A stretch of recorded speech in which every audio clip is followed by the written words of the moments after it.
Attachment research consistently shows that every child constructs an internal working model of what relationships are. A template built entirely from lived experience rather than from any conscious decision. If emotional attunement was inconsistent or largely absent growing up, that inconsistency becomes the felt baseline for what normal relational closeness feels like, not a red flag to be noticed and avoided. This is one of the central mechanisms by which adults with a history of CEN end up repeating strikingly similar emotional dynamics across successive relationships, often to their own confusion and frustration. It is rarely a conscious choice, and it is never a sign of poor judgment. The nervous system is pattern matching against its only available reference points, and those reference points were set early, repeatedly, and largely outside conscious awareness. Understanding this mechanism reframes a common source of self-blame. Why do I keep choosing the same kind of person? Is rarely a question about character or discernment. It is much more accurately a question about which relational templates were laid down early and how thoroughly they've been reinforced since. Templates that were built through repetition can also be revised through repetition, a fact that becomes genuinely useful once the pattern itself has been clearly identified.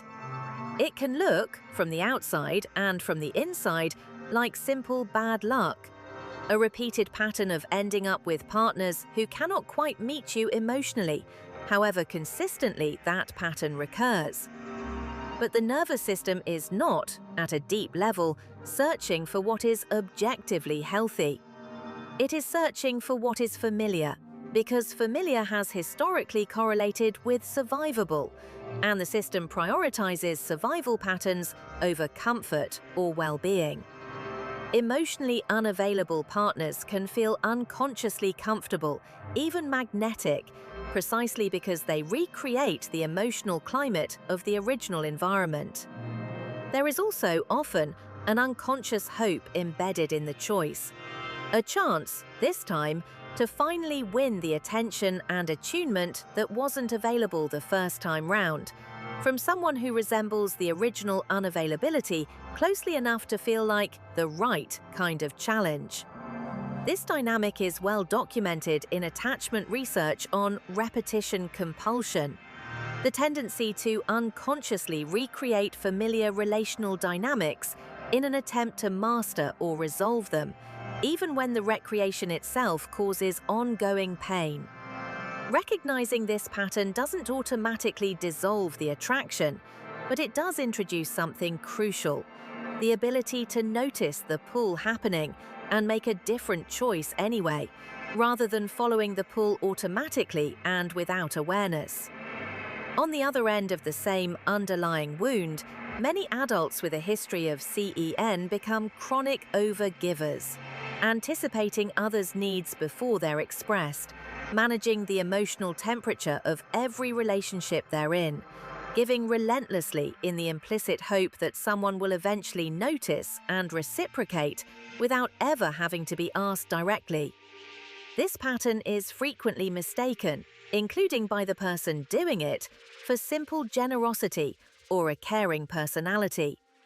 It is more accurately understood as a strategy built in childhood for becoming valuable enough to finally receive the attention and care that wasn't reliably available. The exhaustion that so often accompanies this pattern makes sense once its origin is clear. It was never really about the giving itself. It was, underneath, about finally being seen and valued in return.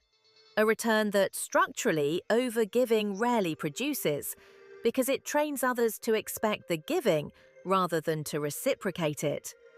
Just as revealing as the giving pattern is what happens when someone does try to give care back. Compliments can feel unbearable. Offers of help can feel suspicious, even irritating. Being genuinely taken care of can trigger something closer to a low-grade panic than to comfort or relief. If care was not reliably available in childhood, receiving it as an adult can feel foreign and even mildly threatening, because the nervous system never built a working category for "this is safe" to simply accept. This is not ingratitude, and it is not a character flaw. It is an old, coherent defense mechanism that made sense in an environment where care could be inconsistent, conditional, or entirely absent, and where letting your guard down around it might have led to disappointment rather than support. Learning to receive is, for many adults working through CEN, one of the more counterintuitive and uncomfortable parts of the healing process, precisely because it requires tolerating a felt sense of vulnerability that the nervous system has spent years, sometimes decades, organized specifically to avoid. The genuinely useful news buried inside all of this is that patterns built through repetition can, with deliberate and sustained effort, be substantially rebuilt through a different kind of repetition. The moment a person can accurately say, "I am repeating an old survival strategy right now," not making a fully free choice, something important shifts. A pause becomes available where previously there was only automatic reaction. That pause is where meaningfully different choices become possible.